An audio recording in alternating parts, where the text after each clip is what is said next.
So we're here with Olympic, world, and newly crowned NCAA champion Cal swimmer Melissa Jeanette Franklin. Great to see you again, Melissa. Oh, well, thank you, James. It's a pleasure to be here.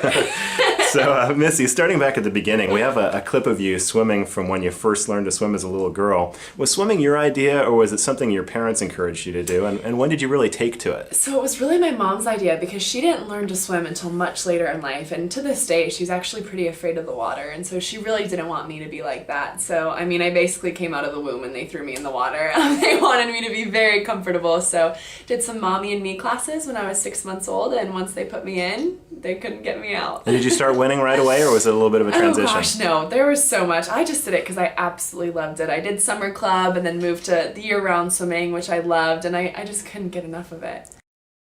My first international meet was in Vancouver in 2009, and it was with the national junior team, and it was actually really fun that my first international meet was in Canada, which I have dual citizenship, so that was really cool, and I know that was awesome for my parents to be able to go there too. Yeah, so your family, they met in Halifax, right? Yeah. Beautiful place. We had a chance to visit gorgeous. Yeah, it's amazing. So in 2011, you won 5 gold medals, and you broke your first world record in the FINA World Cup. What was that like, knowing that you were the best of all time in an event? That was completely unexpected. I think that race is, to this day, just one of those races where I look back and I'm like, how on earth did I do that? They've won every game since, while 9 of the 11 teams ranked ahead of them, they've all lost at least once. So good play and some good fortune now have them sitting at number 2 with Oregon State coming to town. Berkeley is our next stop for Jim McGill, a senior staff writer for BearInsider.com of the Scout.com network. Let's start with your quarterback, Nate Longshore. Sprained his ankle in that win at Oregon. Will he play on Saturday? Well, that's the big question coming out of the Cal camp this week. Longshore is taking snaps with the first team. He's rotating with the backup quarterback, Kevin Riley. It's sort of a day-to-day situation right now. If I had to guess, I'd say Longshore will play, but I would also think that Riley will at least get some snaps this weekend, if not getting the emergency start. Every time we talk, Jim, defense comes up in some form. I got to ask you again this week, is the defense of this team worthy of the number 2 ranking? Well, you know, ordinarily I would say probably not, but each of the top 10 teams, each of the teams in the country has really shown some real flaws this year. Cal's got a lot of talent and youth on defense, and experience too, a good blend there. I think this week the defense will be stronger than it's been in the last few weeks with the return of linebacker Zach Follett and defensive tackle Matt Malele. That should make a big difference in their ability to pressure Canfield and also try and shut down Evanson Bernard on the rush. Are you predicting a win against Oregon State? Got to go with the win for the Bears. It's not going to be as easy as a lot of people think because of Oregon State's record, but they do have one of the top defenses in the league. I'd have to say Cal will take it 31-20. Jim McGill, thank you as always.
Hey, everybody. Welcome to Bear Insider, Ultimate Insider Podcast. I am Mike Pulaski, Hall of Fame Cal quarterback, and today we're talking about defense because what's more natural for a quarterback to be talking about than defense?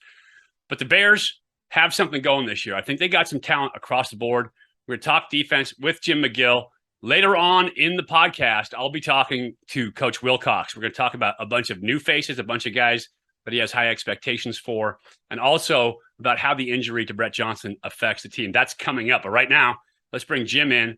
Jim, welcome back to the podcast. Let's talk defense. You've been watching them all spring, all summer, as we talked about. Tell me what you think this defense is going to look like now. And obviously, you know, the elephant in the room is Brett Johnson, the best player on the team, getting injured. I expect a good defense this year. Obviously, Brett's absence is going to be deeply felt on the defense. He's a dominating player that you have to have oftentimes two players account for him because he's so strong. They did have a top 3 defense last season without him, so they have something to compare it to.